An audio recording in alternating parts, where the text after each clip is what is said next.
एक किताब है, उस किताब का नाम है, राम मनोहर लोहिया कभी भी आरएसएस में नहीं रहे।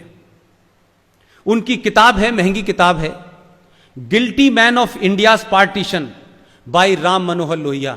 ये किताब पढ़ेंगे तो उन्होंने पूरा जो आपके मौलाना आजाद का फ्रॉड है, नेहरू का फ्रॉड है, कौन कौन जिम्मेदार था, सबको एक्सपोज किया है। राम मनोहर लोहिया का संघ से कोई लेना देना नहीं था। मैं इसलिए वो किताबें आपके सामने कोट करना चाहता हूं जिससे कोई ये ना कहे कि साहब ये तो एक तरफा किताबें लिखी हुई हैं, आप इनको पढ़ा करके लोगों को बेवकूफ बना रहे हैं, और लिहाजा इससे ऐसा लगता है कि हमने कोई खास किस्म के लोगों को किताबें प्रमोट की हैं। ऐसे ही एक दूसरी किताब है, Muslim League attack on Sikhs and Hindus in Punjab. इस किताब का जिक्र नहीं है। जब दिल्ली के अंदर भारत की आजादी का झंडा फहराया जा रहा था और बड़े जोर जोर से नारे लग रहे थे, और भारत के विजनरी प्रधानमंत्री अंग्रेजी में धारा प्रभा भाषण दे रहे थे, जिसे भारत का हर गरीब आदमी यह सोच के बड़ा खुश था कि हमारा आदमी अंग्रेजी में भाषण दे रहा है, उसी वक्त उस समय बंगाल में और पंजाब के अंदर, पूरे पंजाब में 50,000 औरतों का रेप हुआ था। औरतें अपना सर झुकाने के लिए भागी भागी घूम रही थी। बंगाल के अंदर सड़कों पे, रेलवे स्टेशन, बस स्टैंड के अंदर लाशें पड़ी हुई थी हिंदुओं की, और औरतें, मां, बच्चे ढूंढ रहे थे उनकी लाशें, जिस वक्त दिल्ली के अंदर झंडा फहराया जा रहा था। उस वक्त का सारा वर्णन, उसका एक एक थाना, किस पुलिस थाने की यह घटना है, इस किताब का नाम है Muslim League attack on Sikhs and Hindu in Punjab by Gurbachan Singh Talib. यह किताब भी मेरे पास है। इनका कोई संबंध संघ से नहीं है। हमने सही किताबें तक पहुंचने नहीं दी, और पहुंच गई तो हमने पढ़ के उनको काउंटर नहीं किया। लिहाजा एक किताब और है, आप पढ़ सकते हैं। उस किताब का नाम है मुस्लिम पॉलिटिक्स इन सेकुलर इंडिया। आपके महाराष्ट्र के एक दानिश्वर हैं, अब नहीं हैं, अब उस परिवार का एक आदमी राज्यसभा में है, उनका नाम था हामिद दलवई। तो आपको पता चलेगा कि अलीगढ़ मुस्लिम विश्वविद्यालय का जो संस्थापक था, जिसका नाम था सर सैयद अहमद खां, वो कितना बड़ा फ्रॉड था, कितना एंटी इंडिया और एंटी हेट्रेड था। लेकिन ऐसे लोगों को हमारे बारे में यह झूठ करके बताया गया कि सर सैयद ने अपनी बातों में एक दिन यह कहा कि हिंदुस्तान एक बहुत खूबसूरत दुल्हन है, और एक हिंदू उसकी एक आंख है, एक मुस्लिम उसकी आंख है। अगर एक भी आंख खराब हो गई तो यह हिंदुस्तान बहुत बदसूरत लगेगा। पूरी जिंदगी निकल गई मेरी अलीगढ़ यूनिवर्सिटी में। बड़े बड़े दानिश्वरों की किताबें मैंने पढ़ डाली, और मैंने पूछा कि सर सैयद ने यह कहां बोला था। एक साहब ने रिसर्च की, उन्होंने कभी नहीं बोला था। यह तो उस वक्त की जरूरत थी, इसलिए यह फैलाया गया। तो सर सैयद का चरित्र क्या है, वो मुस्लिम पॉलिटिक्स इन सेकुलर इंडिया में हामिद दलवई ने पेज नंबर 23 पे साफ कर दिया है। ऐसे ही एक किताब है, your prime minister is dead. Young लड़का है, बहुत मेहनत की है उसने, उसका नाम है अनुज धर, जिसकी किताब का बेस करके देश के एक राष्ट्रवादी फिल्म मेकर विवेक अग्निहोत्री ने फिल्म बनाई है ताशकंद फाइल। उस फिल्म को देखने जाइए, उस फिल्म के अंदर कोई ड्रामेटाइजेशन नहीं किया गया है। आज के दौर को उस दौर से पता चल जाएगा किन कारणों से लाल बहादुर शास्त्री की हत्या हुई थी। जस्टिस लोया की मौत हो गई, किन कारणों से हुई, लेकिन इस देश में मीडिया के लिए चर्चा का विषय था, क्योंकि किसी एक आदमी को टारगेट करना था जो सत्ता में बैठा हुआ था, कि जस्टिस लोया की मौत हुई है, और उनके परिवार के लोग कह रहे हैं कि डाउटफुल है। मैंने कहा प्यारो, जस्टिस लोया से अपनी मोहब्बत दिखाने वालों, लाल बहादुर शास्त्री का पूरा खानदान, उनके तीनों बेटे जिंदा हैं, उनकी बहुएं जिंदा हैं। वो तो पिछले 70 साल से सर मार मार के दग गए कि हमें मालूम है कि उनका पूरा शरीर नीला पड़ गया था, उनके ऊपर जख्म थे, उनकी हत्या हुई है। आज तक उन लोगों ने कभी उनकी आवाज नहीं सुनी कि उनका परिवार कहता है कि उनका पोस्टमार्टम तक नहीं कराया गया। उसके ऊपर फिल्म बनी है ताशकंद फाइल, आप लोग देखेंगे तो तथ्यात्मक रिपोर्ट है, सारे डॉक्यूमेंट के ऊपर बेस्ड है, ड्रामेटाइज नहीं है। ऐसी बहुत सारी किताबें हैं, उन्हें आप पढ़ेंगे। ऐसे ही एक अच्छी किताब है जिसमें अक्सर आप लोगों ने सुना होगा कि जवाहरलाल नेहरू साहब को बड़ी प्रॉब्लम थी डॉक्टर राजेंद्र प्रसाद से, और यह प्रॉब्लम इसलिए थी कि doctor Rajendra Prasad hardcore nationalist थे। डॉक्टर राजेंद्र प्रसाद से जब यह कहा गया कि सोमनाथ के मंदिर का जीर्णोद्धार किया गया है, भारत सरकार की तरफ से किया गया है, लिहाजा आपको उसमें जाना चाहिए, तो जब उनको बुलाया गया तो उन्होंने कहा मैं जाऊंगा। तो उनको जब पता चला विजनरी को, तो वो इस बात पे बिफर गए कि आप कैसे जा सकते हैं। तो डॉक्टर राजेंद्र प्रसाद के शब्द हैं, ये मेरे नहीं हैं। उन्होंने कहा मैं भारत का राष्ट्रपति हूं, ये एक तरफ है, लेकिन मेरी आस्था दूसरी तरफ है।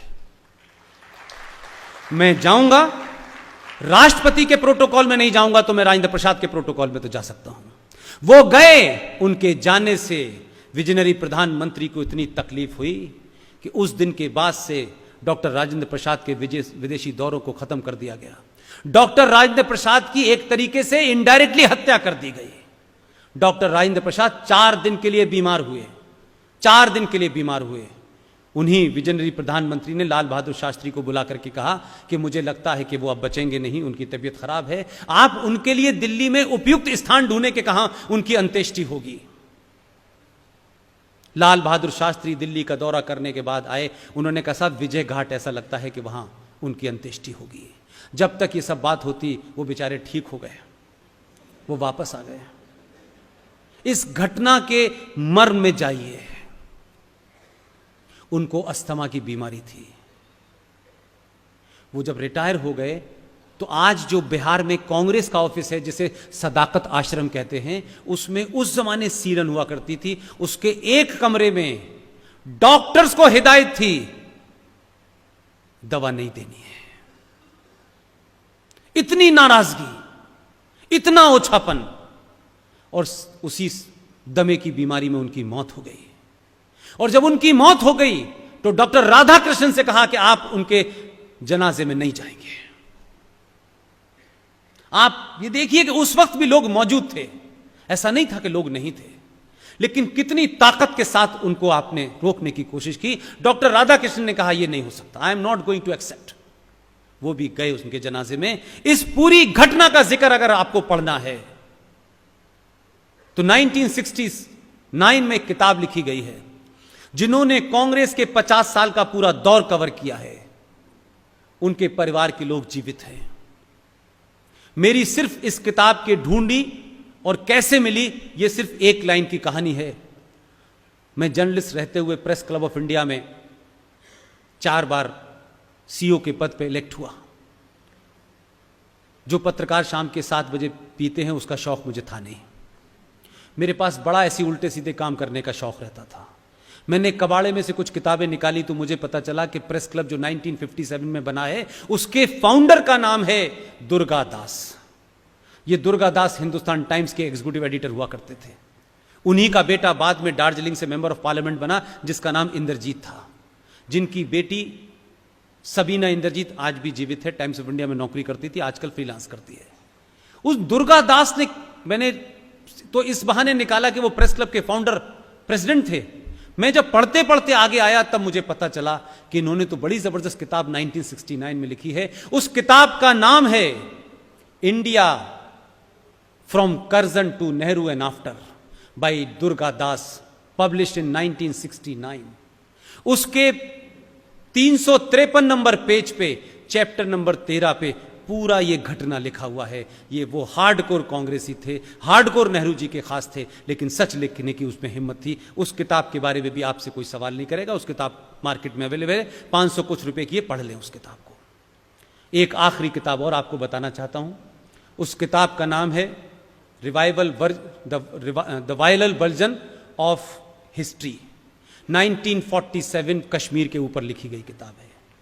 उस किताब को लिखा है प्रेम शंकर झा ने, और इस किताब को आप पढ़ेंगे तो आपको एक मजे का एक ऐसा तथ्य पता चलेगा जिसका जिक्र हम लोग बताया नहीं गया।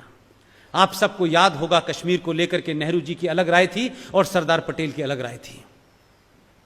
उसमें सैम मानिकशॉ का इंटरव्यू प्रेम शंकर झा ने लिया है, जीवित हैं, आज भी बड़े पत्रकार हैं, हार्डकोर एंटी बीजेपी आरएसएस हैं। ये उनका अधिकार है, वो किसी के खिलाफ रहें। इसलिए मैं कहता हूं कि किताब उन्होंने जो संदर्भ में लिखी है, किताब से ज्यादा वो इंटरव्यू महत्वपूर्ण है जिसका जिक्र उन्होंने किया है। वो 1996 में किताब छपी है, मार्केट में अवेलेबल है, आप ले सकते हैं। उस किताब में यह बताया गया कि नेहरू जी अपनी फिलॉसफी में जिस वक्त कश्मीर के ऊपर भाषण दे रहे थे, उसी कमरे के अंदर लॉर्ड माउंटबेटन भी बैठे हुए थे, उसी कमरे में पटेल भी बैठे हुए थे, उसी में सैम मानिकशॉ भी बैठे हुए थे, और बहुत से ऐसे लोग थे जिन्हें ताली बजानी थी सिर्फ। और नेहरू जी लगातार कश्मीर को ये जस्टिफाई कहने की बात कर रहे थे कि कश्मीर कुछ में स्पेशल है, कश्मीर ऐसा है, कश्मीर वैसा है, हमें ये सोचना है, इतिहास का जिक्र देने लगे। और देते देते जब वो लगातार छत की तरफ देख रहे थे तो सरदार पटेल को बड़ी अनकंफर्टेबल फील कर रहे थे। ये उसमें वर्णन है पूरा। तो सरदार पटेल ने उसी अंदाज में, उसी भरी सभा में जब नेहरू जी ये भाषण दे रहे थे, बहुत गुस्से में झुंझलाते हुए नेहरू जी से पूछा हिंदी में कि नेहरू तुम्हें कश्मीर चाहिए कि नहीं चाहिए? तो नेहरू जी ने अपने फिलॉसफिकल अंदाज में करते हुए उन्होंने कहा व्हाई नॉट। जब उन्होंने कहा व्हाई नॉट, तो सरदार पटेल ने सैम मानेकशॉ के कान में कहा तुम्हें हुक्म मिल गया, जाओ।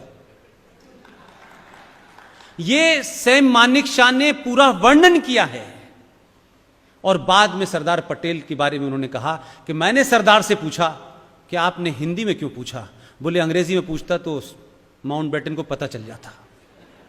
तो उस वक्त भी लोग कितने हालात में दबे हुए थे, उस बीच से रास्ता निकाला उन्होंने। आज तो हालात आपके लिए खुले हुए हैं, कोई रास्ता नहीं निकालना है। थैंक यू वेरी मच, बहुत बहुत शुक्रिया आपका।